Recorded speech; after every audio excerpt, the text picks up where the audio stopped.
তাহলে আজকে আপনারা যাচ্ছেন দোকানদারের সঙ্গে যুগকে যুগ ধরে কথা বলছেন, কথা বলতে বলতে এতখানি ফাঁকা আর কি মাথায় কাপড় নাই, এইভাবে চলছে, চলতে চলতে চলতে চলতে অনেক কথা।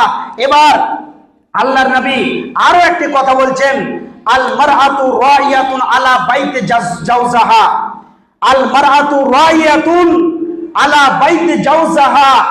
হে মহিলা, তোমাদেরকে তোমার স্বামীর ঘরের সংরক্ষক বানা হয়েছে।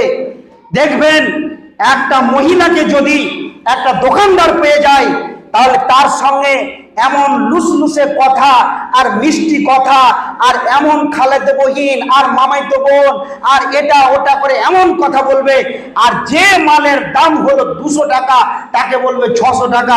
তখন দোকানদার বলবে যে যাও, তোমাকে আমি খালাতো বোন বলি, তার জন্য তোমাকে 200 টাকা ছেড়ে দিলাম, 400 টাকা দাও।